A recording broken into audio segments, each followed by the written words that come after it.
안녕하세요. 올로바드 NFL 김민준, 유재경입니다. 네, 저희가 이제 17주차 리뷰로 돌아왔습니다. 정규 시즌이 벌써 한 주밖에 안 남았어요.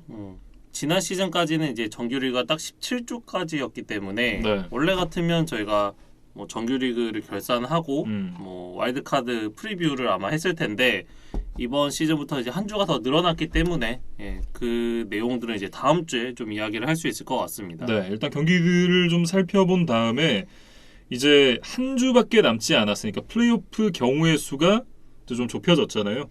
그 부분도 한번 체크를 해보도록 하겠습니다. 가장 먼저 살펴볼 경기는 필라델피아 이글스와 워싱턴 풋볼팀의 경기인데요. 20대 16으로 이글스가 승리를 가져갔습니다. 이글스가 짜릿한 역전승을 가져가면서 이제 포스트 시즌 진출을 확정을 지었어요. 그러니까 이글스의 승리뿐만 아니라 거의 우주의 기운이 좀 몰렸다고 해야 될까요? 네, 다른 경기 결과들도 모두 이글스에게 좀 유리하게 돌아가면서 생각보다는 조기에 플레이오프 진출을 확정지을 수가 있었어요. 네, 이 이글스가 플레이오프 진출을 확정짓는 과정에서 이글스의 승리, 미네소타의 패배, 그리고 나이너스의 승리가 갖춰지면 이글스의 포스트 시즌 진출이 확정되는 거였는데 이게 또 모두 충족이 됐습니다. 굉장히 좀 공교롭게도 이런 결과가 나왔어요. 그래서 사실 이제 전반까지만 해도 워싱턴이 오히려 좀 앞서 나가는 흐름이었거든요. 네. 그러니까 상대적으로 동기부여가 떨어져 있는 워싱턴에게 좀 발목을 잡히는 것이 아닌가 좀 우려 섞인 시선으로 이제 경기를 지켜봤었는데 후반에는 이제 워싱턴이 좀 침체되고 이글스가 좀 역전을 만들어내는 그런 과정들이 있었습니다. 네, 뭐 이글스에서는 이날 이제 보스턴 스캇 선수가 뭐 많은 야를 뛰지는 않았지만 2개 터치다운을 기록하면서 팀 승리에 기여를 했고요. 사실 이제 뭐 경기 자체가 딱히 재미있거나 그러진 않았습니다. 아무래도 이제 워싱턴의 최근 팀 분위기가 좀 뒤숭숭하기 때문에 좀 경기에 집중하기가 어려웠던 것으로 보여요. 네, 그런 이제 경기 중에 굉장히 좀 특이한 장면이 하나 있었는데 이 워싱턴의 타이트엔드 리키 실즈 존스가 캐치를 하려고 하는 상황에서 이제 수비 선수한테 밀렸습니다. 네, 그러면서 엔드존 근처에 있던 카메라 감독과 굉장히 강하게 충돌을 하는 모습이 있었거든요. 카메라 감독도 이제 부상을 입었는데 카메라 감독은 이제 본인 또 직접 일어났습니다. 그러면서 이제 팬들에게 기립박수를 받기도 했었고 실즈 존스 선수가 이제 이 목 부상을 입었기 때문에 카트에 실려 나가는 그런 장면이 있었는데요. 사실 이제 목 부상이니까 굉장히 이제 선수 생활이 끝날 수도 있는 위험한 부상이잖아요. 그래서 걱정을 많이 했었는데 일단 다행히 론 리베라 감독이 괜찮다, 큰 부상이 아니다 이런 얘기를 또 했습니다. 그러니까 사실 그 NFL 사이드라인 주변에 뭐 이런 카메라 감독도 있고 뭐 치어리더도 있고 뭐 경기 진행 요원 등등 이제 선수가 아닌 분들도 꽤 이제 위치를 하고 있습니다. 그렇죠. 근데 뭐 미식축구가 워낙 뭐 격렬한 운동이다 보니까 가끔 그 일반인들과 선수의 충돌 장면들이 이제 나타나고는 해요. 네. 근데 저도 항상 이런 장면을 볼 때마다 좀 아찔한데 그래도 다행히 이번에는 큰 어떤 사고 없이 이제 넘어간 것으로 보입니다. 그리고 이제 워싱턴에 대해서 한 가지만 더 말씀을 드리면 아마 현지 시간 2월 2일에 새로운 팀명을 좀 발표를 할 거라고 해요. 네. 뭐 이름도 빨리 좀 정해야겠지만 팀 내 이 내부 단속이 좀 시급하지 않나라는 생각이 좀 들고 어쨌든 하나하나 좀 발표를 해야 되지 않을까 싶습니다. 네. 내년 주전 쿼터백은 누구를 할 것인지부터 시작해서 뭐 워싱턴에게는 좀 많은 과제들이 남아있는 오프시즌이 될 것 같아요. 네. 이렇게 필라델피아 이글스와 워싱턴 풋볼팀의 경기 간단하게 좀 리뷰를 해봤고요. 다음 살펴볼 경기는 LA 램스와 볼티모어 레이번스의 경기입니다. 20대 19 LA 램스가 승리를 가져갔는데 램스 역시도 경기 막판에 굉장히 극적인 승리를 따냈습니다. 그러면서 NFC 서부지구 1위 자리 그리고 NFC 컨퍼런스 2번 시드 자리를 지켜냈어요. 사실 이제 볼티모어의 쿼터백 라마 잭슨이 이날도 나오지를 못했기 때문에 램스가 그래도 더 쉽게 승리를 거두지 않을까 하는 마음으로 지켜봤는데 생각보다는 좀 고전을 했던 그런 경기였습니다. 네. 스태포드가 이제 픽6를 포함해서 이제 두 드라이브 연속 인터셉션을 기록을 하게 됐고 거기다 이제 스트립색 펌블도 하나 있었으니까 이날 이제 턴오버가 굉장히 많았다. 이런 얘기를 좀 짚고 넘어가야겠죠. 그러니까 시즌 중반부터 스태포드의 좀 턴오버들이 늘어난 것 같아요. 네, 그래서 램스가 뭐 지구 선두, 그다음에 컨퍼런스 2번 시드 자리에 위치하고 있기는 하지만 생각보다 지금 스태포드가 좀 안정감이 떨어진다는 점. 이 점은 좀 플레이오프를 앞둔 램스에게는 분명히 악재로 작용할 것 같고 그나마 4쿼터 마지막 두 번의 드라이브를 이제 터치다운으로 잘 마무리를 했던 것이 뭐 승리를 거둘 수 있었던 요인이었습니다. 네. 그리고 이제 오델 베컴이 역전을 만드는 과정에서 이 마지막 두 번의 캐치를 만들어내면서 클러치한 모습을 또 한번 보여줬어요. 그러니까 램스 이적 후에 7경기를 치렀는데 한 경기도 100야드를 넘긴 게임은 없었어요. 그러니까 그렇게 아주 뭐 폭발적이거나 오델 베컴이 주인공이거나 그런 경기들은 없었는데 벌써 터치다운이 5개거든요. 네. 브라운스 시절에 하나도 없었던 것과는 좀 대비되는 모습이다. 그래서 플레이오프에서도 좀 엔드존 근처에서 결정적인 뭐 꼭 패스를 연결시켜야 하는 상황에서 좀 오델 베컴을 상대 팀들도 좀 예의주시를 해야 될 것 같아요. 네. 어쨌든 팀에 조금씩 녹아드는 모습이고 램스가 포스트 시즌에 나가는 팀이기 때문에 이렇게 이제 컨디션이 계속해서 올라오는 모습은 램스에게는 굉장히 고무적일 것 같다라는 생각이 들거든요. 그리고 이제 오델 베컴과 비슷한 시기에 램스에 합류한 또 다른 거물 이제 본 밀러 이야기를 좀 하고 싶은데 이날 이제 마지막 수비에서 결정적인 색을 포함해서 이제 2개의 색을 기록을 했어요. 그래서 밀러도 램스 이적 후에 한 경기 2개 이상의 색을 기록한 거는 처음이었습니다. 네. 그래서 이제 우승 청부사로 데려온 거잖아요. 이 오델 그렇죠. 베컴, 본 밀러. 근데 이 두 선수가 시즌 막판, 그러니까 플레이오프를 앞둔 시점에서 이제 좀 적응한 모습을 보여준다. 이거는 분명히 고무적인 현상입니다. 네. 그리고 이제 램스 하면 쿠퍼컵 선수에 대한 얘기를 안 할 수가 없는데 이날도 이제 95야드를 추가를 했습니다. 그러면서 지금 16경기에서 1829 리시빙 야드를 기록을 하게 됐는데요. 이 16경기 구간에서는 역대 5위에 해당하는 기록이라고 합니다. 그리고 이제 한 경기가 남았잖아요. 그렇죠. 그래서 여기서 43야드 이상을 추가하면 역대 2위, 136야드 이상을 추가하면 이제 메가트론을 넘어서 역대 1위 기록을 쓰게 되거든요. 네. 그래서 뭐 쿠퍼컵이 지금 어디까지 기록을 쓸 수 있을 것인가? 그것도 18주 차를 지켜보는 관전 포인트 중에 하나입니다. 네. 이건 뭐 사실 뭐 기록을 새로 세운다고 해서 메가트론을 뛰어넘었다라고 얘기하기는 좀 어려울 것 같긴 하지만 그래도 또 새롭게 기록이 쓰여진다는 것도 의미가 있으니까요. 네. 그리고 뭐 쿠퍼컵이 앞으로도 선수 생활을 할 기회들이 더 남아있는 선수니까 네. 물론 뭐 이번 시즌 메가트론을 넘는다고 해서 그의 어떤 커리어를 당장 뛰어넘는 건 아니지만 그렇죠. 뭐 이게 4년 5년 계속 이어진다면 또 뭐 평가는 달라질 수도 있겠죠. 네. 그 부분 한번 지켜봐야 될 것 같고요.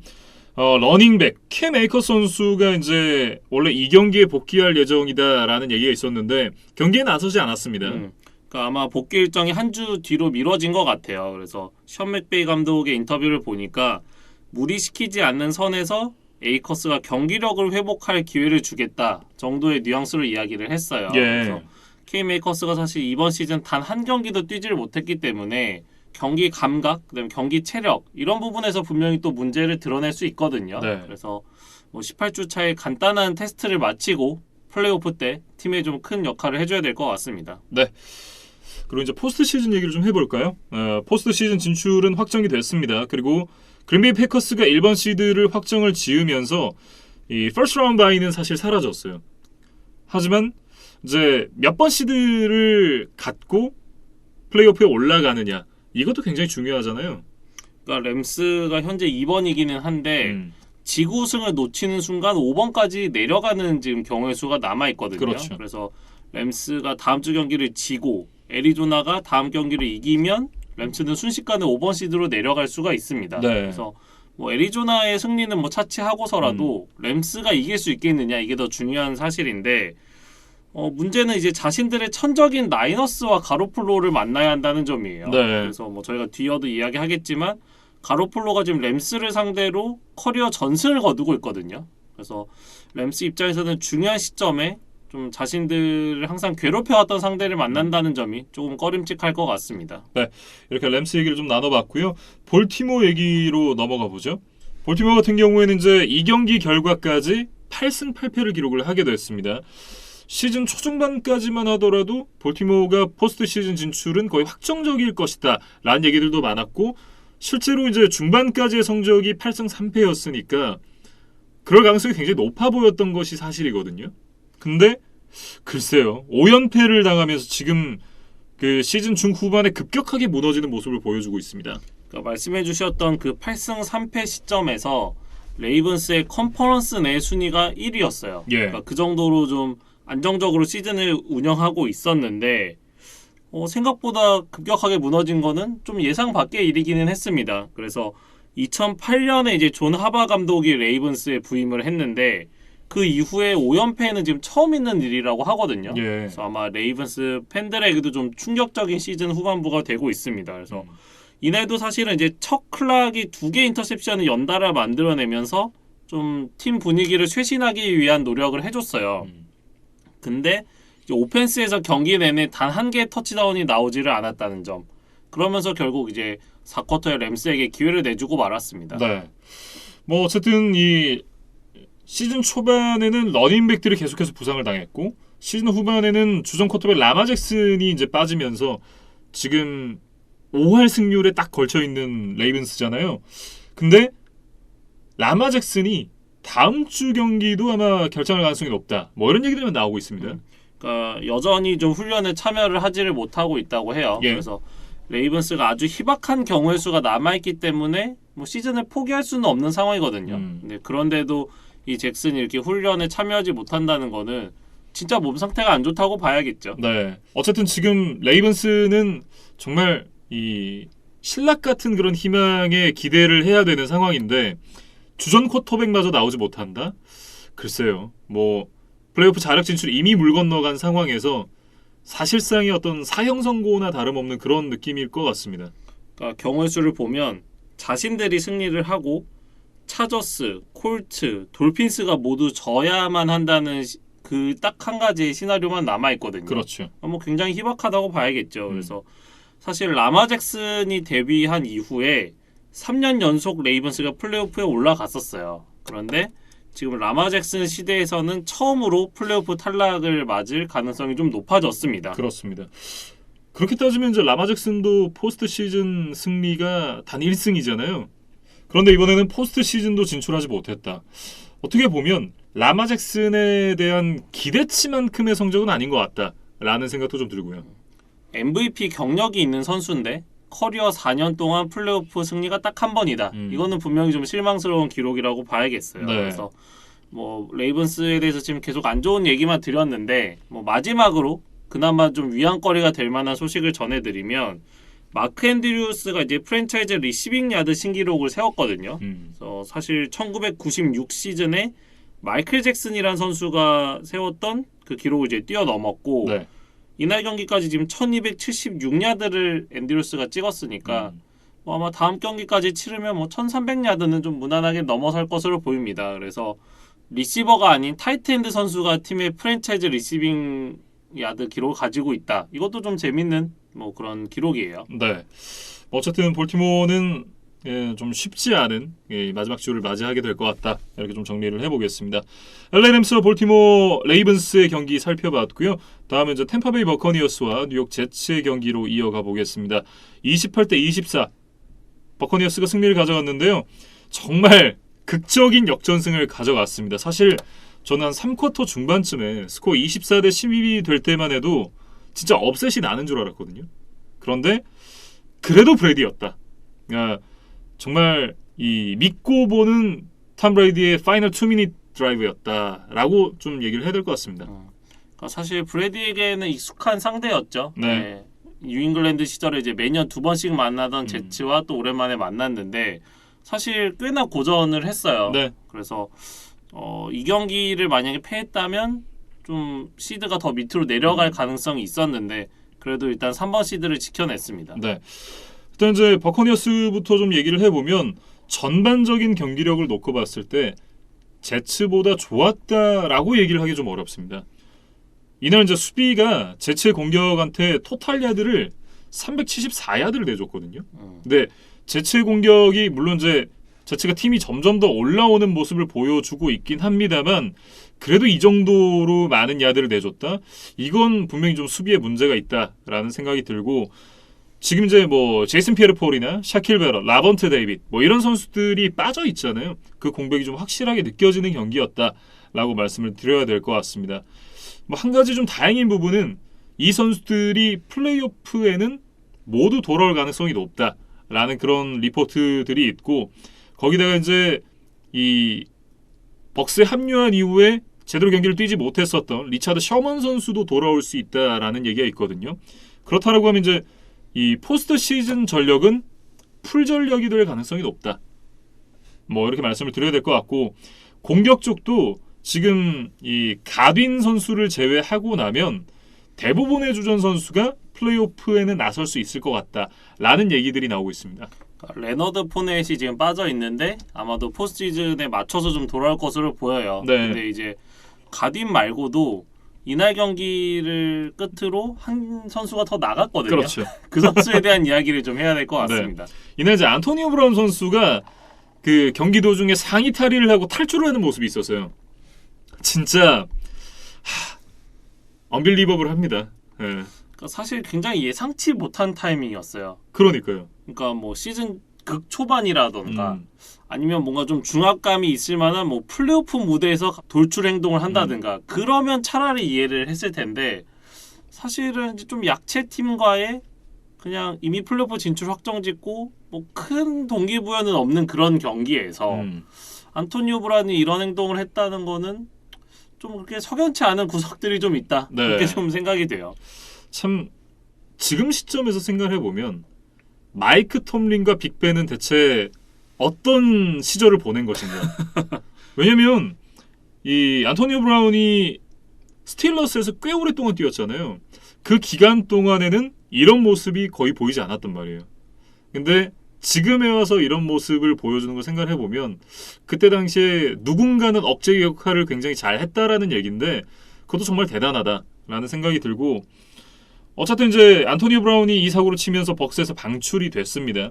에리언스 감독이 얘기하는 부분을 좀 들어보면 경기 도중에 본인이 이제 타겟이 적게 된 부분에 대해서 화를 냈다 그래요. 그리고 이 경기 도중에 에리언스 감독이 그 안토니오 브라운이 포함된 퍼스널이 나갈 타이밍에 경기장에 들어가라 라고 얘기를 했는데 난 안 뛰겠다 라고 얘기를 했다 그래요.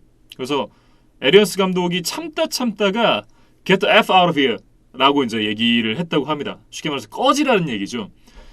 그러고 나서는 상황이 자기한테 불리하게 돌아가잖아요. 안토니오 브라운이 사실 저가요 발목이 아파서 못 뛰었어요. 이렇게 얘기를 한 거예요. 근데 그 변명이 이제 안 통하죠. 그러니까 경기장을 빠져나가는 과정을 살펴보면 굉장히 가벼운 몸놀림을 잘 뛰었거든요. 그렇죠. 그러니까 뭔가 좀 쩔뚝쩔뚝거리면서 걸어 나갔다면 이 조금은 더 많은 사람들이 믿어줬을지도 모르겠지만 스스로 한 행동이 있기 때문에 네. 뭐 사람들이 이제 더 이상 속지 않았을 겁니다. 이게 왜 이렇게 됐냐라고 이제 많은 사람들이 좀 추측을 하기로는 안토니오 브라운의 계약 자체가 이제 이 베이스 샐러리가 높은 계약이 아니고 보너스가 많이 포함된 계약이라 그렇다라는 얘기가 있더라고요. 그러니까 보면 그 보너스를 달성하기 위해서 남은 스탯이 캐치 8개, 55 리시빙 야드, 터치다운 하나입니다.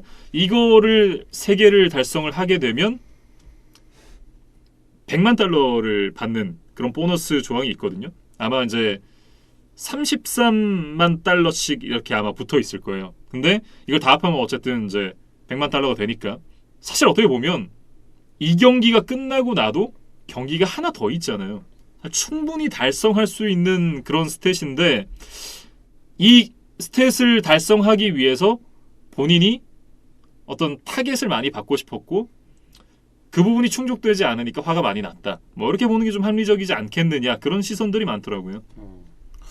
근데 이제 이것도 굉장히 좀 어리석은 생각이었던 게 네. 결국 이렇게 방출이 되면서 내년 시즌의 계약 자체가 좀 불투명해졌거든요. 그렇죠. 그래서 뭐 지금 눈앞에 좀 100만 달러를 욕심을 내다가 장기적으로 뭐 자신이 벌어들일 수 있는 뭐 수백만 혹은 수천만 달러의 돈을 놓치는 것은 아닌가 네. 그런 좀 생각이 듭니다. 정말 치료가 좀 필요하지 않나라는 생각이 들고 사실 올 시즌은 잘했었잖아요. 근데 그렇기 때문에 마지막 경기에서 브레이디가 또 둘이 깐부였으니까 스탯 몰아주기 하면 충분히 채울 수 있는 그런 스탯인데 이거를 못 참고 이 난리를 쳤다.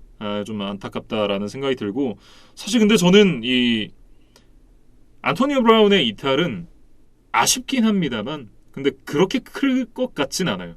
그러니까 벅스의 플레이오프 무대에서의 어떤 경쟁력과는 크게 연관은 없을 것이다. 네. 근데 그 생각이 왜 들었냐면 이 안토니 브라운 선수의 빈자리를 채울 선수가 있습니다. 예, 바로 이 경기에서 역전 터치다운을 잡아내면서 깜짝 활약을 보여줬던 시릴 그레이슨이라는 선수가 있는데 이 선수가 이제 이날 6개의 캐치로 81야드의 역전 터치다운을 기록을 했습니다.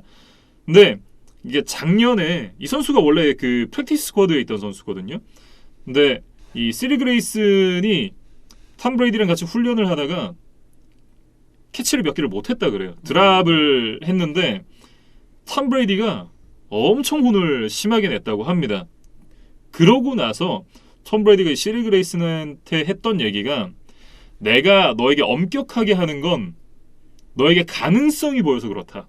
이런 얘기를 했다 그래요. 근데 사실 다른 사람도 아니고 톰 브레이디잖아요. 그것도 톰 브레이디가 다른 포지션의 선수에게 얘기를 하는 것도 아니고 리시버에게 이 고트라는 별명을 갖고 있는 쿼터백이 얼마나 많은 리시버를 받겠어요.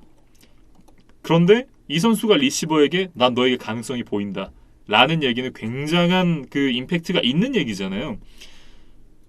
그리고 틀리기도 굉장히 좀 어렵다 라는 생각이 개인적으로 들고 어쨌든 그 얘기를 시릴 그레이슨이 딱 들은 순간이 그레이슨의 풋볼 커리어의 터닝 포인트였다 라는 얘기를 이제 본인이 했다고 하더라고요. 그러니까 충분한 동기부여가 됐을 것으로 보여요. 네. 그래서 지금 앞서 말씀해주신 대로 크리스 가딘이 빠졌고 또 안토니오 브라운까지 팀을 떠난 상황이기 때문에 마이크 에반스, 그롱크 그 다음에 이 시릴 그레이슨이 한 서드 옵션 정도의 좀 역할을 해줘야 되지 않나 네. 네, 그런 생각이 듭니다. 사실 뭐 근데 정말 많은 선수들이 있잖아요. 그 캐머런 브레이트라든지 뭐 이런 선수들도 있고 그렇기 때문에 사실 안토니오 브라운의 이탈이 아무 영향이 없느냐? 그건 아니겠지만 그 공백을 메울 수 있는 자원들이 또 충분히 있다라는 얘기를 좀 하고 싶었던 거고 그 몇 주 전에 브루스 에리언스가 톰 브레이디한테 물어봤다 그래요. 시릴 그레이스는 어떠냐라고 물어봤는데 브레이디가 나는 걔 믿어요. 진짜 믿으니까 출장시키세요. 라고 얘기를 또 했다고 하더라고요. 그래서 뭐 남은 경기를 포함해서 이 포스트 시즌 기간에 이 톰 브레디와 시릴 그레이슨이 또 어떤 호흡을 보여줄지 좀 네. 지켜보면 재밌을 것 같습니다. 네, 벅스 얘기는 좀 여기서 정리를 해보도록 하고요. 제츠 얘기로 좀 넘어가 보겠습니다. 사실 굉장히 의외였어요. 그러니까 제츠랑 벅스가 만나는데 사실 이제 제츠를 무시해서 하는 얘기가 아니라 디펜딩 챔피언이잖아요. 디펜딩 챔피언과 지난 시즌 이 뒤에서 2등이 만났을 때 전반전을 뒤에서 2등했던 팀이 앞선 채로 마무리를 지을 거라고 상상하기가 쉽지 않습니다. 그런데 그 일이 벌어졌잖아요. 그러니까 제글슨이 사실은 부상 복귀 이후에 뭐 그때 이미 이제 제츠가 너무 많은 패배를 기록했기 때문에 좀 사람들의 어떤 관심에서 조금 이제 멀어진 느낌이기는 했어요. 예. 뭐 미디어에서도 크게 다루는 일이 이제 훨씬 줄었고 한데 그래도 이날은 좀 가능성 있는 경기를 보여줬다. 이렇게 좀 평가를 하겠습니다. 네, 잭 윌슨 선수도 뭐 좋은 모습 보여줬습니다. 뭐 터치다운이 있거나 그러진 않았지만 굉장히 무난한 경기를 했고 저는 사실 브렉스턴 베리어스가 굉장히 인상 깊었거든요. 이날도 이제 많은 야드를 기록하진 않았지만 이 오프닝 드라이브에서 나왔던 트릭 플레이 포함해서 2개 터치다운 기록을 했고 팀 공격이 정말 핵심적인 역할을 수행을 해줬습니다. 지금 제가 어디서 봤었는데 이 선수가 4경기 연속 터치다운을 기록하고 있던가? 아마 그럴걸요. 네, 그만큼 이제 최근에 꾸준한 모습을 보여주고 있고 그러면서 이 제츠의 공격 성적 자체도 점점 좋아지고 있는 모습입니다. 그러니까 사실 제츠가 뭐 여러 포지션에 문제가 있지만 좀 확실한 에이스 스킬 플레이어가 없는 것이 좀 약점 중에 하나거든요. 그래서 이번 시즌 이런 이제 스텝업을 통해서 다음 시즌에는 좀 핵심적인 스킬 플레이어로 자리를 잡아주기를 제츠 팬들은 좀 기다리고 있을 것 같아요. 네, 뭐 이날 경기만 봤을 때는 예전 같았으면 정말 무난하게 졌을 텐데 이 경기는 그 뭐랄까요? 경기 끝날 때 제츠 팬들을 잡아주는 컷들이 굉장히 많았었는데 정말 나라 잃은 표정 또 지냐 물론 이제 그런 표정들이었지만 옛날 같았으면 그런 표정을 짓기도 전에 경기장에서 아마 없었을 거예요. 그러니까 그런 상황들이 조금씩 바뀌고 있다라는 말씀을 좀 드리고 싶고 뭐 젖잘싸였다라고 얘기를 해야 되지 않을까요? 네. 이제 바닥을 치고 조금씩 올라오고 있다. 뭐 이렇게 정리를 해보겠습니다. 네. 이렇게 템파베이 버커니어스와 뉴욕 제츠의 경기 살펴봤고요. 다음은 마이애미 돌핀스와 테네시 타이탄스의 경기 이어가 보겠습니다. 테네시 타이탄스가 34대3 승리를 가져갔습니다. 그러면서 이제 AFC 남부지구 우승을 확정을 지었습니다. 그리고 이제 칩스가 또 패했기 때문에 그 덕분에 이제 1번 시드까지 또 올라갈 수가 있었어요. 그래서 사실 이날 이제 경기가 펼쳐졌던 테네시의 그 구장 그라운드에는 굉장히 많은 양의 비가 왔었거든요. 네. 근데 결과적으로는 이게 좀 테네시에게 유리하게 좀 작용을 했던 경기가 아니었나 싶습니다. 이날 이제 테네시가 또 패싱 공격의 비중을 확 낮추고 러싱 위주로 경기를 풀어갔는데 지금 이제 주전 러닝백 이 데릭 헨리 선수가 빠져 있는 상황에서 돈타 포맨 선수가 26번의 캐리로 132 러싱 야드를 기록을 했습니다. 그러면서 이제 한 개의 터치다운까지 있었죠. 그렇죠. 그래서 팀 전체적으로 보면 패싱을 18번밖에 시도를 하지 않았고 러싱을 무려 40번을 시도를 했어요. 그러니까 이거는 이제 그라운드 컨디션을 잘 이해하고 좀 확률 높은 공격을 했다. 이렇게 좀 이해를 해야 될 것 같고 네. 돈타 포맨 이야기를 저도 좀 해보면 전반 막판에 이제 투 포지션으로 리드를 벌리는 21야드 터치다운 런. 그다음에 이제 4쿼터 중반에 3 포지션으로 이제 거의 이제 승부를 결정짓는 그 터치다운 드라이버가 있었는데 그 과정에서 이 포어맨의 또 35야드 빅플레이가 있었거든요. 네. 그래서 이런 좀 중요한 순간에 어떤 승리를 확정짓는 역할들을 이 포어맨이 잘 해줬습니다. 지금 포어맨 선수가 선전을 하고 있는 상황에서 데릭 헨리 선수가 이제 훈련에 복귀를 했습니다. 그러니까 아마도 18주 차까지는 좀 나오지 않을 것 같고 뭐 테네시가 지금 1번 시드를 가질 수 있을지 아닐지는 좀 더 지켜봐야겠지만 어쨌든 플레이오프 첫 경기가 이 데릭 헨리의 복귀전이 될 것으로 보입니다. 네. 정말 플레이오프에 돌아올 수도 있다라는 소식이 타이탄스 입장에서는 굉장히 좀 꿈 같은 얘기였을 것 같은데 그게 이제 현실이 되어 가고 있는 모양새입니다. 이 정도로 이제 빨리 복귀를 해준다면 타이탄스가 올해 사고 한번 칠지도 모르겠는데요. 그러니까 김민준 아나운서가 이제 사석에서 네. 데릭 헨리의 복귀를 통해서 타이탄스가 강력한 우승 후보가 된 것이 아니냐 뭐 이런 주장들을 좀 하셨었어요. 네. 정말로 그렇게 생각을 하고 저는 데릭 헨리 선수가 포스트 시즌에서 건강하다라고만 하면 가장 슈퍼볼 우승 가능성이 높은 팀이 아니냐라는 생각을 갖고 있습니다. 그러니까 타이탄스가 아직 제가 알기로는 슈퍼볼 우승이 한 번도 없는 걸로 그렇게 이해를 하고 있는데 과연 2021 시즌에 좀 새로운 역사가 만들어질지 거기에 이제 데릭 헨리가 또 어떤 역할을 할 수 있을지 좀 지켜봐야 될 것 같고 네.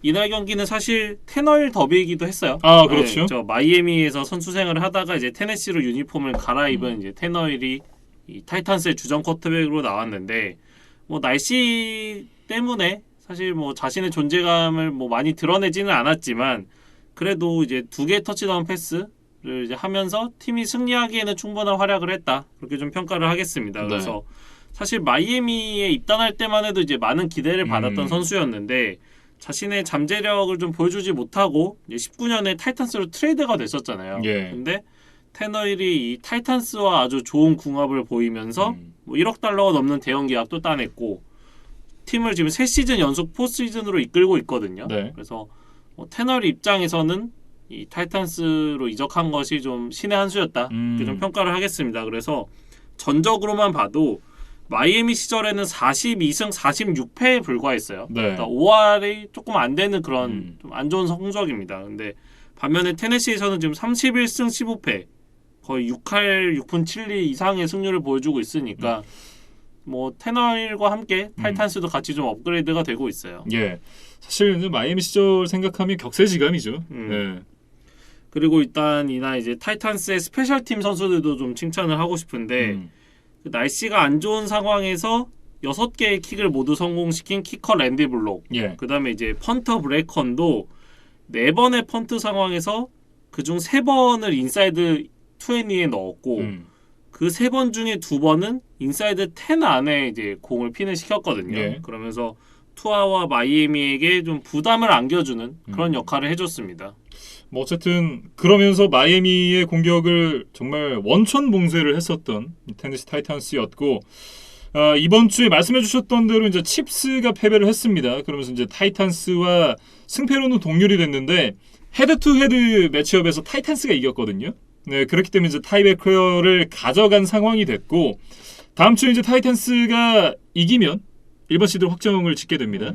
그러니까 이날 테네시 경기가 조금 일찍 끝났거든요. 그러면서 이제 관중들이 경기장을 빠져나가는 그 콘코스에서 그 복도에서 나가지 않고 그 칩스의 마지막 순간을 지켜보는 장면이 이렇게 또 촬영된 모습이 있더라고요. 네. 그래서 칩스의 이제 패배가 확정되자 이 팬들이 더 기쁜 마음으로 뭐 환호성을 지르고 뭐 하는 그런 모습들이 굉장히 좀 재밌었습니다. 네. 만약에 바이위크를 이제 확보를 하게 된다면 굉장히 꿀 같은 바이위크가 될 것 같다라는 생각이 드는데 당연히 이제 퍼스트 라운드 바이가 모든 팀들에게 굉장히 중요한 휴식이 되는 기간이잖아요. 근데 데릭 켈리 선수가 복귀를 앞두고 있는 타이탄스이기 때문에 그 일주의 휴식이 더욱더 소중하게 느껴질 것 같다라는 얘기를 좀 덧붙이고 싶습니다. 그러니까 모든 팀들에게 소중하지만 타이탄스에게는 꼭 필요한 그런 아이템 같은 뭐 바이위크라고 해야겠죠. 네. 그래서 이제 다음 주 상대가 휴스턴 원정이에요. 그래서 휴스턴? 그러면 이제 개꿀이다 이렇게 생각을 하실 뭐 팬분들이 많이 계시겠지만 곰곰이 생각해 보면 휴스턴과의 앞선 1차전에서 테네시가 졌어요. 네. 물론 그때도 이제 뭐 비가 많이 왔고 뭐 그러면서 좀 여러 변수가 생기면서 테네시가 경기에 꼬였던 것은 맞지만 어쨌든 졌단 말이죠. 그래서 뭐 방심할 수는 없다. 그 얘기를 꼭 드리겠습니다. 네. 마이애미 얘기로 좀 넘어가 보죠. 마이애미가 이제 7연승을 기록을 하고 있었는데 이제 7연승이 마감이 됐습니다. 뭐 사실 이제 경기에 이 좋지 않은 컨디션, 막 비가 오고 이런 상황이 있긴 했습니다만 그 부분을 감안하더라도 투어의 경기력이 좀 아쉬웠다라고 얘기를 해야 될 것 같은데 그러니까 제가 이제 그 마이애미가 6연승을 했을 때 그런 얘기했었잖아요. 연승 기간 동안 만났었던 팀들이 다 약팀이었다라는 얘기를 하면서 이제 한번 지켜봐야 된다라는 말씀을 드렸었던 기억이 나는데 뭐 이날 경기로서 조금 확실해지지 않았나. 이날 이제 투아의 기록을 보면 패스 성공률이 50%가 안 됐고 네. 인터셉션 하나가 있었고 그다음에 이제 펌블 턴오버가 최종적으로 기록된 건 하나뿐이었지만 경기 내내 한 3차례 정도 공을 흘리는 모습 그러니까 그 미끄러운 그라운드 컨디션에 좀 약점을 드러내는 모습들이 보였거든요. 네. 그러면서 좀 팀에게 굉장히 중요한 경기였는데 좀 투아가 실망스러운 모습을 보이면서 돌핀스가 이제 미끄러지고 말았습니다. 거기다 이제 차저스랑 브론코스의 경기가 있었는데 이 경기에서 이제 차저스가 승리를 가져갔습니다. 그러면서 돌핀스가 포스트 시즌에 탈락을 하게 됐어요. 그러니까 사실 17주차 경기를 앞두고 돌핀스가 7번 시드에 위치하고 있었는데 앞선 이글스와는 좀 반대되는 느낌이라고 해야겠죠. 그러니까 일단 자신들이 졌고 또 다른 팀 경기 결과가 자신들에게 좀 안 좋게 나오면서 7번 시드에서 단숨에 좀 탈락이라는 좀 충격적인 뭐 성적표를 받아들고 말았습니다. 아마 이제 동기부여가 별로 없을 것 같다라는 생각이 들고 다음 주가 이제 패츠와의 경기잖아요. 굉장히 흡족합니다. 네. 일단 뭐 패츠도 자력으로 지금 지구 우승을 할 수는 없는 상황이지만 어쨌든 돌핀스를 이겨두는 게 뭐 여러모로 좋거든요. 근데 저는 사실 크게 기대를 하진 않아요. 네. 근데 어쨌든 마이애미가 좀 이렇게 집중력이 흐트러진 상태에서 나설 가능성이 높기 때문에 뭐 패츠에게는 그렇게 나쁠 것은 없는 그런 결과였습니다. 네, 이렇게 이제 마이애미와 테네시의 경기 살펴봤고요. 다음은 잭슨빌 제기어스와 뉴잉글랜드 패트리어츠의 경기입니다. 50대 10으로 뉴잉글랜드 패트리어츠가 승리를 가져갔는데요. 사실 뭐 경기 내용에 대해서 크게 얘기할 필요가 없다라는 생각이 들 정도로 일방적인 경기였습니다. 제가 거의 한 달 만에 경기를 라이브로 봤거든요. 아 역시 풋볼 재밌다 하면서 봤어요. 뭐 50점이나 낸 경기니까 뭐 재미가 없을 수가 없었겠죠. 네. 이날 이제 맥 존스 선수가 이제 필드 위에 있을 때 한 번의 드라이브를 제외하고 모든 드라이브에서 득점을 만들어냈고 특히나 이제 전반전의 모든 드라이브가 터치다운으로 끝났어요. 그만큼 이제 압도적인 경기를 했었던 뉴잉글랜드 패트리어츠였고 러닝백 라몬드레 스티븐슨 그리고 데미언 해리스가 이날 이제 모두 나왔는데 4개의 터치다운을 합작을 했습니다. 그러니까 패츠는 일단 이렇게 러싱 공격이 잘 풀리면 맥 존스도 더 홀가분한 마음으로 뭐 자신의 어떤 100% 모습을 좀 보여주는 것 같아요. 그래서 뭐 이날처럼만 경기가 흘러가면 음. 포스트 시즌에서도 상대 팀들에게 좀 어려움을 선사할 수 있을 것 같습니다. 네, 맥 존스도 이날 이제 이 러신이 뒷받침을 해주고 나니까 터치다운 3개, 227야드 가뿐하게 기록을 하고 조기에 퇴근을 했어요 또. 네, 그러니까 지금 이제 휴식이 모두 필요한 상황이잖아요. 시즌 막판이니까. 그렇죠. 그래서 이렇게 좀 대승을 거두고 주전 선수들에게 약간의 휴식을 줄 수 있는 거 이런 것들도 굉장히 좀 중요한 요소고 빌 벨리책 감독이 이제 늘 루키 쿼터백들에게 강하다 이런 이야기를 드리는데 네. 이번 시즌에도 잭 윌슨과의 2번의 승부를 모두 승리로 거뒀고 또 이 트레버 로렌스까지 이제 완벽하게 요리를 해냈습니다. 혼내줬다라고 얘기를 해야겠죠. 예, 그 패치의 수비가 3개의 인터셉션을 만들어냈습니다. 그러면서 이제 제규어스와 이 트레버 로렌스를 상대로 철벽의 모습을 보여줬고요. 사실 이제 이 제규어스가 터치다운을 기록을 하긴 했었는데 그게 마지막 가비지 타임에 가서야 첫 번째 터치다운이 나왔으니까 그 정도면 대만족이다. 이렇게 말씀을 드리고 싶고 이 경기를 이제 패치가 승리를 하면서 벨리책 감독이 20번째 두 자릿수 승리 시즌을 만들어냈어요. 이게 이제 NFL 최다 타이 기록인데 종전에 돈 슐라 감독이 혼자 갖고 있던 기록이었거든요. 올 시즌에 이 승리로 인해서 타이 기록이 됐고 내년에는 아마 이 기록을 깰 수 있지 않을까라는 기대를 조심스럽게 해봅니다. 그러니까 두 자릿수 승리라는 거는 물론 이제 100%는 아니지만 플레이오프 진출을 어느 정도 담보하는 성적이라고 할 수 있잖아요. 그렇죠. 네, 그래서 벨리책 감독이 참 오랜 기간 동안 꾸준하게 이 뉴잉글랜드 패트리어츠를 강팀으로 이끌어왔다라는 이제 하나의 증거인 것 같고 네. 다음에는 이제 그 감독이 몇 번 플레이오프로 팀을 이끌었는지 그 기록도 한번 찾아보면 재밌을 것 같아요. 네. 패치 얘기는 이 정도로 정리를 해보고요.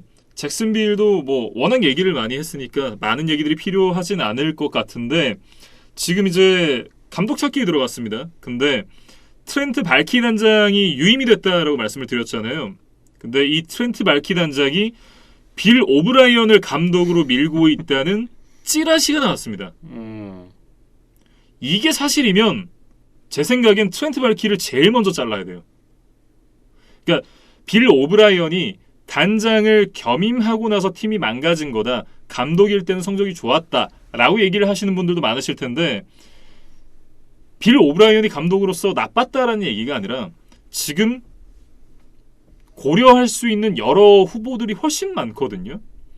근데 이 팀을 한번 잘못 이끌었던 그 뭔가 오점이 있는 그 감독을 굳이 다시 데려올 필요가 있느냐라는 생각이 저는 좀 들어요.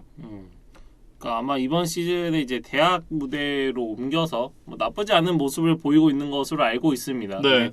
그럼에도 불구하고 NFL에서 보여준 마지막 모습이 너무 안 좋았고 그렇죠.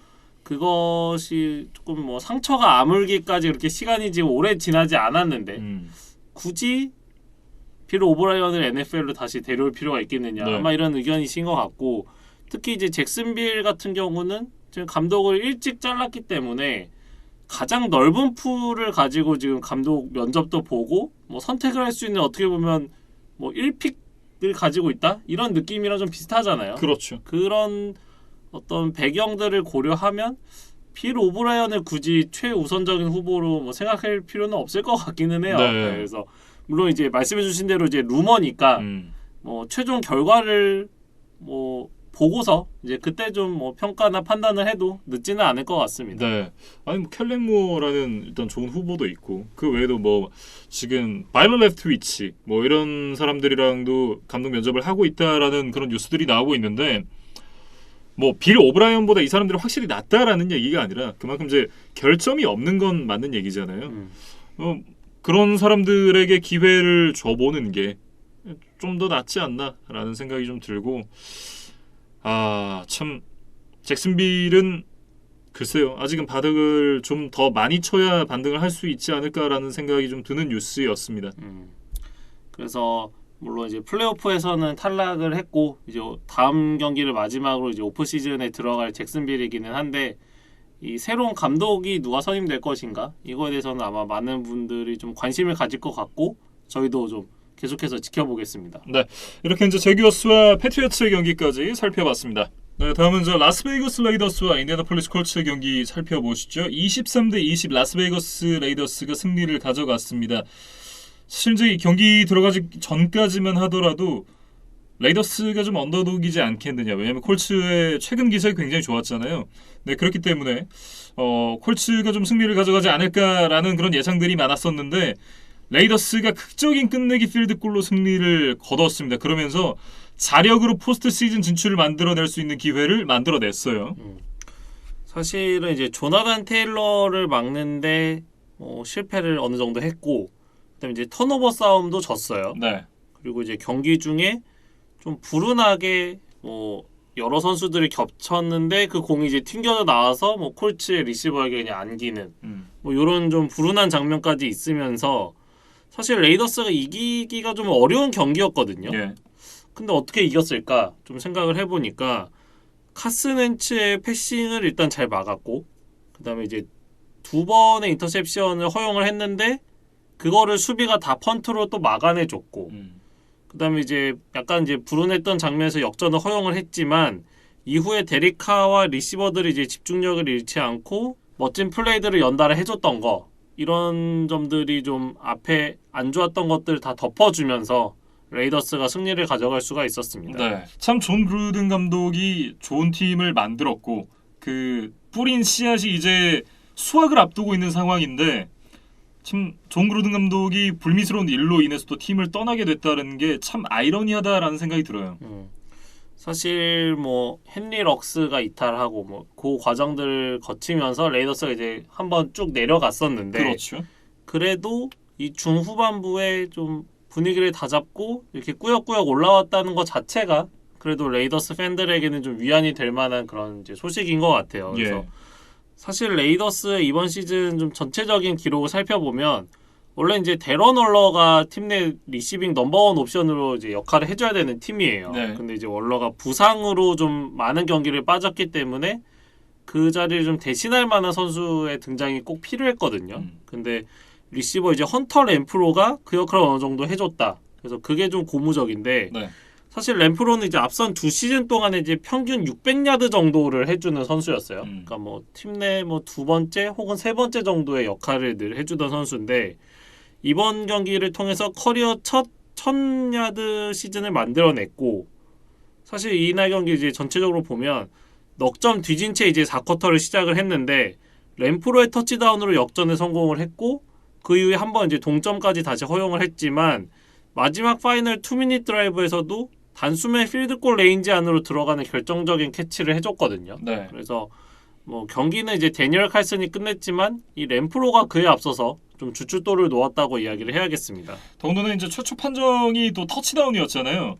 네, 그렇기 때문에 이제 조금 김이 셀 수도 있는 상황이긴 했습니다만 어쨌든 끝내기 필드골을 만들어낼 그런 기회를 찰 수 있는 상황 자체를 만들어준 것은 이 헌터 램프로 선수였다. 이런 얘기를 해야겠죠. 네, 결과적으로는 사실 거기서 판정이 바뀐 게 레이더스에게 더 유리하게 작용했다는 생각까지 좀 들었거든요. 오히려 이제 콜츠에게 시간을 주지 않았으니까. 네. 그러면서 이제 그 지점에서 남은 시간을 모두 소진하고 아주 가까운 거리에서 필드골을 찰 수가 있었으니까 또 믿을 만한 키커를 가지고 있는 레이더스 입장에서는 이게 더 승리 확률을 높이는 판정 결과가 아니었겠느냐. 그런 생각이 좀 들었습니다. 네, 어쨌든 헌터 램프로 굉장히 좋은 역할을 올 시즌 내내 그리고 이 경기에서도 해줬고, 그리고 이 제이 존스도 이날 또 좋은 활약을 해줬습니다. 그러니까 사실 어떤 누적 기록으로 그렇게 임팩트가 있는 선수는 아니지만 이번 시즌을 좀 돌이켜 보면 어떤 연장전, 경기 막판 이럴 때 좀 존재감을 드러냈던 제이 존스였거든요. 네. 근데 이날은 이제 개인 커리어 최다 120야드 리시빙을 해주면서 이 램프로와 함께 또 공격을 이끌어줬습니다. 포스트 시즌 얘기를 이제 안 할 수가 없는데요. 레이더스가 이제 차저스와 정규 시즌 마지막 경기를 준비를 하고 있습니다. 그런데 이 경기에서 이기는 팀이 포스트 시즌 진출이에요. 그러니까 이기는 팀은 자력으로 플레이오프에 가고 이제 지면 탈락하는 아주 좀 깔끔한 경우의 수입니다. 그렇죠. 그러다 보니까 이 썬데이 나잇 풋볼로 이 차저스와 레이더스의 경기가 배정이 됐어요. 네. 그러니까 사실은 뭐 레이더스가 진다고 하더라도 다른 팀이 지면 또 경우의 수가 남아 있고 이런 부분들이 있긴 합니다만 사실상 그럴 가능성은 없다라고 봐야 될 것 같고 그렇기 때문에 이 두 팀 간의 맞대결은 사실상의 단두대 매치다. 뭐 이런 정리를 할 수 있겠죠. 뭐 아주 희박하지만 그럼 비기면 어떻게 되느냐? 네. 그러면 일단 차저스가 올라가게 되어 있거든요. 네. 그렇기 때문에 이 홈팀 레이더스 입장에서는 반드시 좀 승리가 필요합니다. 그래서 사실 10월 초에 벌어졌던 이제 양 팀의 1차전을 살펴보면 그 당시에는 이제 저스틴 허버트, 오스틴 에클러가 활약을 했던 차저스가 이제 전반부터 크게 앞서 나갔고 결국 그 리드를 지키면서 투 포지션 차이에 좀 넉넉한 승리를 차저스가 가져갔었거든요. 네. 근데 그때와 지금 한 3달 정도가 흘렀기 때문에 이 데이터는 이제 참고는 할 수 있지만 뭐 크게 중요하진 않다. 그래서 결국에는 이 다음 주 경기를 맞는 두 팀의 어떤 컨디션이 어떨지가 뭐 가장 중요한 부분이라고 하겠습니다. 그렇습니다. 차저스 입장에서는 콜츠가 굉장히 미울 것 같다라는 생각이 좀 드는데 콜츠가 이제 이 경기를 승리를 했더라면 콜츠는 자력으로 플레이오프 진출을 확정을 지을 수 있었던 경기였고 더군다나 지금 레이더스가 내려가기 때문에 어떻게 보면 차저스도 훨씬 더 유리한 입장이었거든요. 근데 지금 콜츠가 패배를 함으로써 좀 많은 것들이 꼬였습니다. 저희가 앞서 이 레이더스 이야기를 할 때도 말씀을 드렸었는데 그 3쿼터 초반에 카슨 웬츠가 던졌던 딥볼을 콜츠의 리시버 1명, 레이더스의 세컨더리 2명, 그러니까 총 3명의 선수가 이제 점프를 해서 경합을 했어요. 근데 여기서 이제 누구도 그 공을 차지를 하지 못하고 어떤 선수를 맞고 튕겨져 나간 공이 그 뒤에 엔드존에 서 있었던 그냥 T.Y. 힐튼에게 이렇게 안겼거든요. 예. 그러면서 이제 콜츠가 역전을 만들어냈고 이런 장면들을 보니까 이제 콜츠가 좀 운도 좋고 어찌 이길 수 있겠다라는 생각이 들었는데 그 뒤에 그 어떤 리드를 지키지 못하고 승리를 내준 것이 좀 콜츠 입장에서는 아쉬웠습니다. 앞서 이제 말씀드렸지만 카슨 웬츠 선수가 이날 이제 경기력이 좋지 않았습니다. 사실 꼭 코로나 바이러스에 걸렸다가 이 경기 하루 전에 코로나 프로토콜을 통과를 했거든요.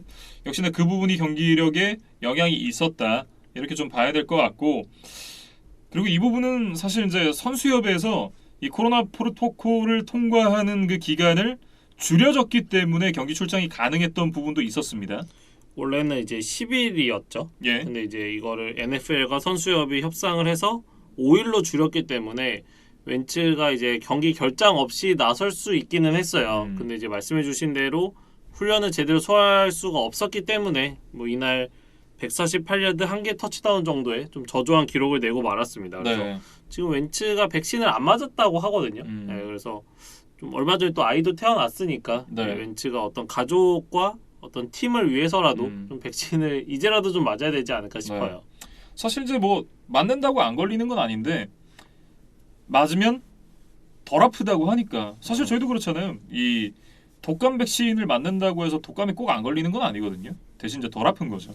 그리고 걸릴 가능성이 낮아지고 뭐 그런 것 때문에 백신을 맞는 건데 모범을 보이는 게 좋지 않나 이런 생각을 좀 갖고 있고요.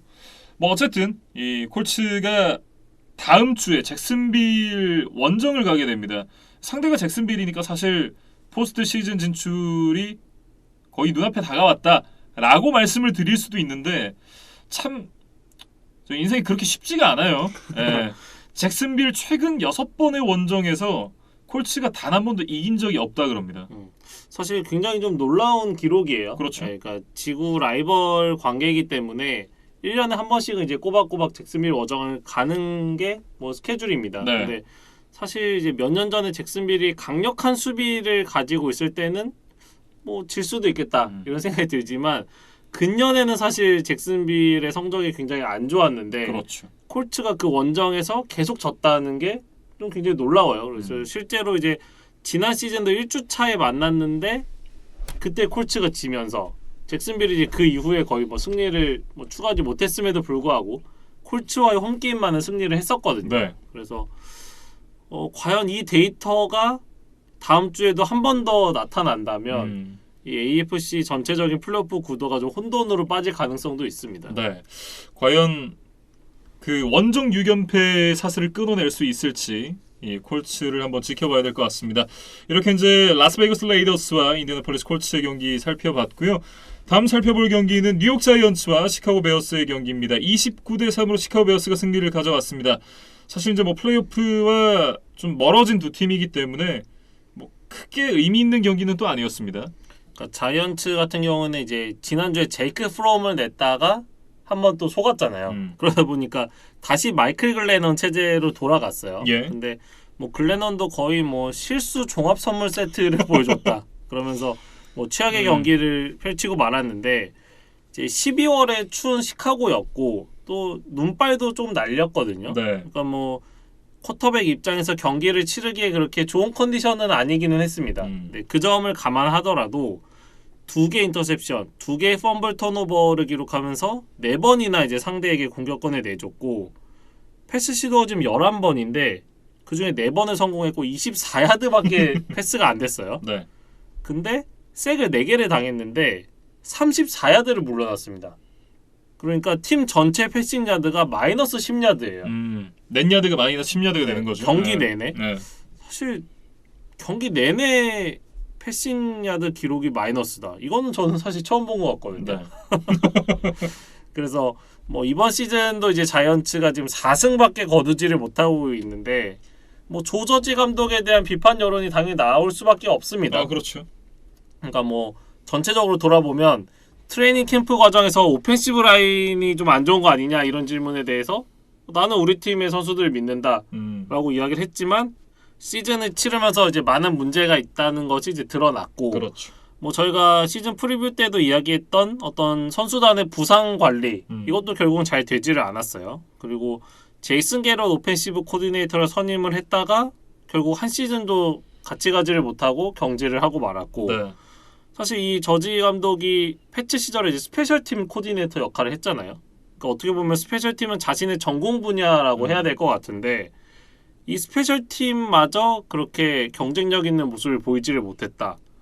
그래서 뭐 잘된 부분은 찾기가 좀 어려웠다고 봐야 될 것 같아요. 자이언츠는. 네. 근데 일단은 뭐 내년 시즌에도 일단 신임을 받고 뭐 한 시즌 더 기회를 받을 것으로 보이기는 합니다. 근데 다음 시즌도 어떤 돌파구를 마련하지 못한다면 좀 시즌 중도 경질도 좀 예상이 되는 상황이에요. 네. 일단 뭐 이 자이언츠도 팀 내부의 분위기 단속이 좀 필요하지 않나라는 생각이 들고요. 시카고 얘기로 좀 넘어가 보겠습니다. 시카고 베어스가 저스틴 필드 선수가 이날 부상으로 나오질 못했습니다. 그러면서 이제 앤디 달튼 선수가 선발 쿼터백으로 나오게 됐는데요. 지난주 닉 폴스에 이어서 이번 주는 앤디 달튼 체제로 이제 경기를 치렀는데 뭐 공격보다는 이제 수비의 힘으로 대승을 거뒀다 이렇게 좀 요약을 하겠습니다. 그래서 네. 로버트 퀸이 지금 18번째 색을 성공을 시켰는데 이게 베어스 프랜차이즈 단일 시즌 신기록이라고 해요. 그래서 이번 시즌에 이제 칼릴 맥의 존재감이 좀 미미했는데 그나마 이 로버트 퀸이 베어스 수비진에서 좀 중심을 잡아줬다는 생각입니다. 그리고 이제 드디어 맨내기 감독이 해임될 예정이다 이런 얘기들이 나오고 있습니다. 그러니까 파이널리라는 단어가 참 잘 어울리는 그렇죠. 그런 상황인 네. 것 같아요. 그래서 맨내기 감독의 어떤 베어스 커리어를 좀 정리를 해보면 2018 시즌에 감독으로 취임을 해서 그 해에 바로 팀을 플레이오프 진출로 이끌었어요. 그러면서 코치 오브 더 이어를 곧바로 수상을 했거든요. 그러니까 사실 좀 센세이셔널한 데뷔였다. 이렇게 좀 봐도 무방하겠죠. 사실 뭐 코디 파키의 센세이셔널한 그 포스트 시즌 데뷔가 아니었나라는 생각이 좀 들고요. 네. 결과적으로 이제 그 코디 파키가 경기를 날리면서 1라운드 탈락을 했던 것이 맨내기 감독 입장에서 좀 두고두고 아쉬웠겠죠. 근데 사실 그 다음 해부터 곧바로 좀 추락을 하고 말았어요. 그래서 물론 지난 시즌에 겨우 와일드카드 막차를 타기는 했습니다만 거기서도 이제 첫 경기에 바로 탈락을 했거든요. 네. 그러니까 맨내기 감독이 지금 4년 동안 베어스 감독을 했지만 결국 플레이오프 승리를 경험하지 못한 채 이 감독 커리어를 마감할 것으로 보인다. 이렇게 좀 정리를 해야 될 것 같고 사실 칩스 오펜시브 코디네이터 시절에 뭐 어떤 창의적인 공격으로 나름 각광을 받았던 인물이지만 베어스에서는 이 공격 파괴력에 대한 문제 어떤 그런 비판에 대해서 끝까지 답을 내놓지를 못했거든요. 네. 그렇기 때문에 뭐 과연 다른 팀에서 감독 혹은 오펜시브 코디네이터로 기회를 얻을 수 있을까? 약간은 좀 불투명하다는 생각이 듭니다. 저는 그 부분은 좀 감안을 해서 봐야 된다라는 생각이 드는데 저희가 이제 그 체스를 두게 되면 룩 2개, 나이트 2개, 비숍 2개 그리고 이제 뭐 폰들을 가지고 경기를 치르게 되잖아요. 뭐 퀸, 킹 이렇게 있고 시카고 베어스는 폰이랑 비숍만 갖고 게임을 하는 그런 느낌이었다라는 인상을 많이 받았거든요. 최근년에는. 근데 그런 점을 생각을 해보면 물론 맨내기가 못한 건 맞는데 이게 맨내기의 능력이 없었느냐 혹은 그 적절한 그 선수단 지원이 없었느냐는 한번 생각을 해볼 문제다라는 얘기를 좀 해보고 싶고 왜냐면 예전에 이제 오펜시브 코디네이터로서 물론 그때는 이제 뭐 퀸만 한 3개 정도 있는 팀에서 오펜시브 코디네이터를 하긴 했습니다만 이 사람이 오펜시브 코디네이터로서의 능력이 아예 없다라고 보기는 또 어려울 것 같다라는 생각도 좀 들고요. 사실 이제 비슷한 사례로 댄 퀸 이제 펠컨스 감독이 그렇죠. 수비를 좀 망치면서 이제 해임이 됐다가 이번 시즌에 댈러스의 수비 코디네이터로 사실 화려하게 부활을 했잖아요. 그렇죠. 그러니까 맨내기도 뭐 그런 사례를 감안하면 한 번 정도 이제 오펜시브 코디네이터로 기회를 주는 것도 뭐 나쁘지는 않겠다. 네. 그래서 뭐 어떤 다른 팀들이 맨내기의 가능성을 뭐 눈여겨 보고 있을지는 좀 오프 시즌을 지켜봐야 될 것 같습니다. 뭐 그렇다라고 한다면 이제 이 전임이 마이크 논란이었었잖아요, 댄 퀸의. 근데 그런 것처럼 이 오펜시브 코디네이터로서 정말 못하는 사람의 이 자리를 박차고 들어가야 되지 않나 라는 생각이 좀 들긴 합니다. 자이언츠를 가면 되겠네요. 한번 좀 지켜봐야 될 문제인 것 같습니다. 네. 어쨌든 뉴욕 자이언츠와 시카고 베어스의 경기 살펴봤고요. 다음은 이제 애틀랜타 펠컨스와 버팔로 빌스의 경기에 대해서 얘기를 해보도록 하죠. 29대 15 빌스가 승리를 가져갔습니다. 뭐 이길 팀이 이겼다 이렇게 얘기를 해야 될 것 같긴 한데 경기를 들여다보면 조금 얘기할 부분이 있습니다. 이게 버팔로 빌스의 경기력에 대한 문제인데 뭐 애틀랜타가 5할 승률이 안 되는 팀이었기 때문에 버팔로 빌스가 뭐 당연히 승리를 가져갈 거다라는 생각을 했습니다만 이날 사실 승리는 했는데 기분은 굉장히 나빴던 경기였거든요. 그러니까 사실 조시 앨런이 뭐 러싱에서는 나름 좋은 모습을 보여줬어요. 2개 터치다운에 81야드나 달려줬지만 결국 패싱에서 좀 문제를 드러냈습니다. 네. 이날 이제 이 조시 앨런 선수의 패스 기록을 보면 26번 패스 시도에 11번 성공이니까 패스 성공률이 50%가 안 됩니다. 거기다 120야드에 인터셉션만 3개. 뭐 패서 레이팅이 다는 아니지만 이날 이제 17을 기록을 했으니까 뭐 말 다 했죠. 물론 이제 이 날씨가 경기를 치르기에 좋은 조건은 아니었습니다. 그 패츠 경기 때와 비슷하게 뭐 그때 이제 바람이 좀 더 많이 불었지만 이날은 이제 눈이 내리는 날씨였거든요. 그러니까 지난 패츠전과의 공통점을 좀 찾아보면 춥고 눈이 내리는 날씨에서 이 조시 앨런 선수가 좋지 못한 경기력을 보여주고 있다. 이런 얘기인데 이게 플레이오프에 갔을 때 변수가 될 수 있지 않나 라는 생각이 들고 그럼 빌스 입장에서 좀 우려가 되는 부분이겠죠. 왜냐하면 와일드카드 라운드를 빌스가 홈 경기로 치를 가능성이 굉장히 높습니다. 그러니까 이대로 이제 마지막 경기를 승리를 하게 되면 자력으로 지구 우승을 하게 되거든요. 그렇게 되면 이제 와일드카드 라운드를 홈 경기로 치르게 되는데 애틀랜타를 상대로 홈에서 이 정도로 어려운 경기를 했다. 그러면 플레이오프에 올라간 팀들과의 경기는 더 어려울 수 있어요.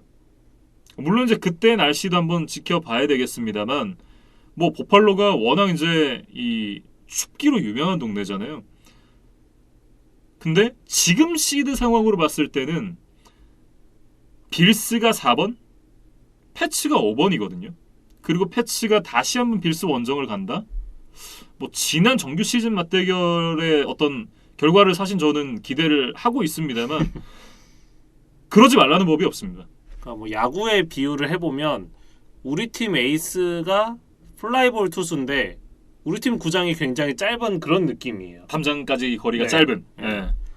그러니까 이게 좀 궁합이 맞아야 되는데 버팔로의 어떤 추운 날씨라는 조건과 이 추운 날씨에 좀 약한 모습을 보이는 조시 앨런의 어떤 그런 커리어 이게 좀 지금 상성이 좀 안 좋은 것으로 보이거든요. 말씀해주신 부분을 다시 한번 정리를 해보면 A라는 투수가 뜬공 투수인데 이 쿠어스 필드를 홈으로 쓰는 콜로라도 로키스에 입단을 한 셈이다. 뭐 이런 얘기인 거죠. 물론 뭐 이번 시즌 한정이기는 합니다만 그래서 이게 좀 빌스에게는 불안 요소가 될 수 있다. 네. 그리고 1월이면 사실은 뭐 아예 따뜻한 서부나 아니면 동부장을 가진 팀을 만나지 않으면 어떤 곳을 가더라도 좀 날씨가 안 좋을 가능성이 높거든요. 그렇죠. 그렇기 때문에 좀 빌스에게는 이 1월이라는 어떤 시기가 자신들의 온전한 경기력을 펼치기에는 좀 장애물이 되지 않나 싶습니다. 네. 뭐 어쨌든 버팔로 빌스가 이날 경기까지 승리를 가져가면서 지구 1위 자리를 지켜냈고 이제 다음 주에 뉴욕 제츠를 만나게 되는데요. 제츠를 상대로 승리를 거두면 지구 우승을 자력으로 확정을 짓기 때문에 사실상 뭐 지구 우승은 눈앞에 보이는 상황이다. 뭐 이렇게 얘기를 해야겠죠. 그런데 이게 지금 우리가 이기는 게 우리에게 유리한 건가? 라는 좀 의심이 드는 상황이기 때문에 예. 좀 이래저래 좀 딜레마에 빠져 있습니다. 네. 그 부분 한번 또 지켜봐야 될 것 같고요. 펠컨스와 빌스의 경기는 이렇게 정리를 해보도록 하죠.